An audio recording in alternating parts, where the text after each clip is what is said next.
This is my 6th video. My class has been running for half a year. Congrats to all my students with perfect attendance. This month's lecture will be a little bit on the lighter side. Anarchy! I know my class is known for delving into the metaphysics of the Cosmere, but today we'll be social scientists and look into the governance of the various planets. Oh, the humanities.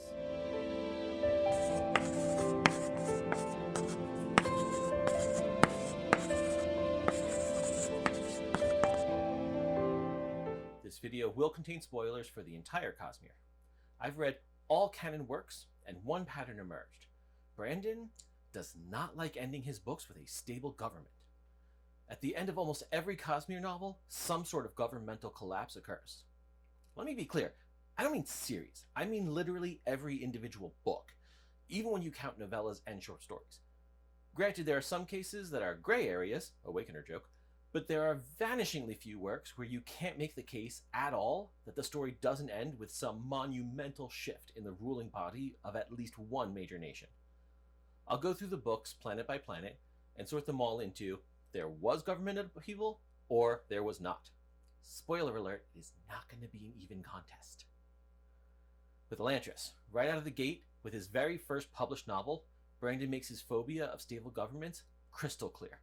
The government of Arelon collapsed 10 years before the events of the novel. It is in a state of constant upheaval over the course of the novel, and it ends shifting to a whole new system.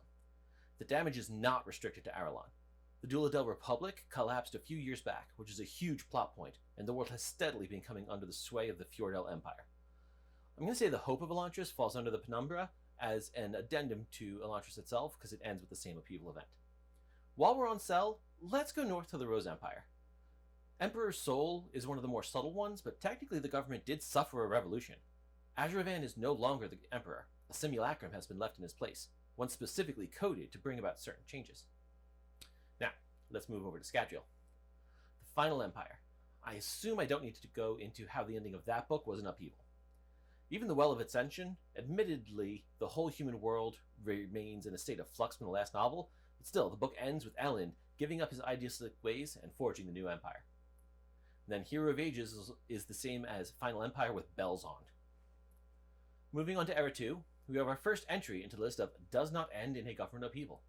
Alloy of Law. Wax is a powerful force in the city and a senator.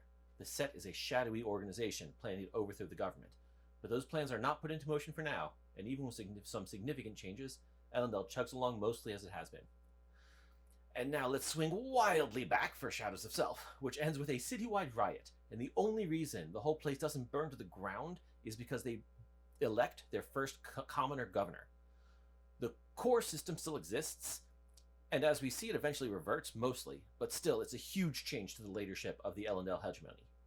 Bands of Mourning doesn't affect the government of Elendel very much, but two different nations learning they aren't the only group of humans on the entire planet and having to develop the whole branch of foreign relations real quick is a big change for everyone.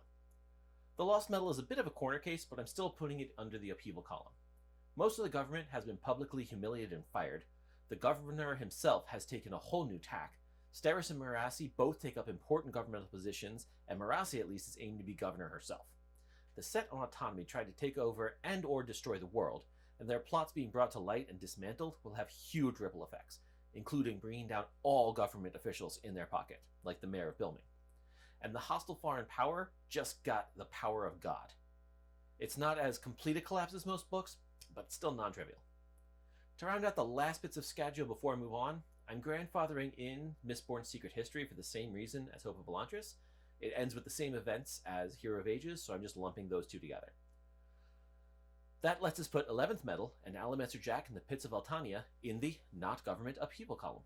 Good for them. Let's push through Roshar now, because that'll take care of much of what remains. The Way of Kings.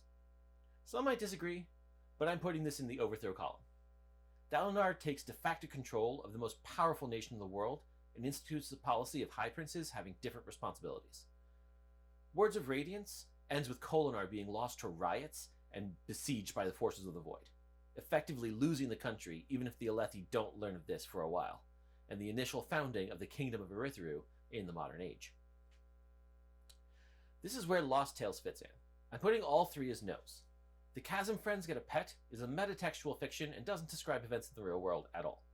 Despite being called King Lopen I of Alethkar and containing the events of a temporary but potentially legal transfer of kingship of Alethkar to a Herdasian for the first time, it has little to no impact apart from thwarting an assassination attempt, and Elsecaller has even less than that. Edgedancer, despite being the jumping off point for a big change in how the Skybreakers are run, and Lift deciding to take her place in the Azish government, I'm actually not going to count that. It's too abstract. Oathbringer, however, ends with the solid formation of the coalition. This isn't perhaps as abrupt as in other books, as it was building up all book long, but it shatters to start the Standalones, only to be reformed by the climax of the book. The most powerful nations on Roshar, forming an unprecedented alliance, counts as a government upheaval to me, not to mention the differences with travel and trade of the Oathgates. On top of which, the Fused now have their seat of power in Kholinar and have joined the government of Eerie. Then Dawnshard is another no. The climax may have had insane repercussions for the rest of the Cosmere, but not so much for any local government. I'm putting Rhythm of War under yes by the same logic as Way of Kings. Taravangian taking over from Race changes everything. Admittedly, we don't see a lot of those changes until Wind and Truth, because it happens right at the very end, but there are hints, and we do eventually see that everything about the way their forces are run and the way the war is fought changes. And it all stems from this coup at the end, Rhythm of War. If I need to explain why Wind and Truth ends with an upheaval, then you haven't read the book, and I shan't spoil. And with the two big series out of the way, we're into the home stretch. Let's get into White Sand. I'm putting this in upheaval. It's not the most drastic, but one entire part of the ruling party is wiped out at the start of the book and reinstated in a completely new format at the end. Kenton is now one of the 7 rulers of Lossand, and that's not even counting the military coup that takes place in Kurtza. Shadows for Silence in the Forest of Hell is another that goes in the not in upheaval column. The stakes are far lower than that, and while there are some drastic changes for Silence herself, and even local folklore, ultimately nothing changes for the structure of the forts. And now, let's run through the secret projects. I'm counting Tress of the Emerald Sea. The change to Diggins Point is minor, but banishing the sorceress is huge. It opens up a trade route and eliminates a hostile foreign power that influences the politics of entire seas. Yumi and the Nightmare Painter, despite Hoyt softballing it, is a huge change. There is suddenly a sun, and the only power source for their whole culture is in jeopardy. We don't get to see much, but there's no way there isn't some huge change for everyone's way of life. And that's not counting first contact with an alien species. Even the Dream Watch is a cushy reward for the kids of powerful politicians, and the entire system of painters was just cancelled. We don't get to see the specifics, but I don't see how this isn't a big change to their whole society, government included. Sunlit Man, hopefully, is pretty obvious. To summarize, a cruel dictatorial regime that had mostly conquered the planet is ended. Since Isles of Emberdark ate Six of the Dusk like a conjure building itself on the bones, I'm only going to count them as a single story together. Either way, it goes into the upheaval pile. Six of the Dusk alone ends with, we discover, Vathi taking over her company and the company taking over the planet, and the decision to face down and try and overcome a hostile alien government. Isles of the Emberdark ends with successfully driving away these alien invaders, making contracts with one of the most powerful individual beings in the Cosmere, creating a new resource that will be desired by every spacefaring society, and becoming an interplanetary actor overnight. And now, to conclude with my personal absolute favorite, Warbreaker. Now, on the surface, this might seem like a failed coup. It still ends with the God King ruling over Hollandren, but that wasn't the previous government.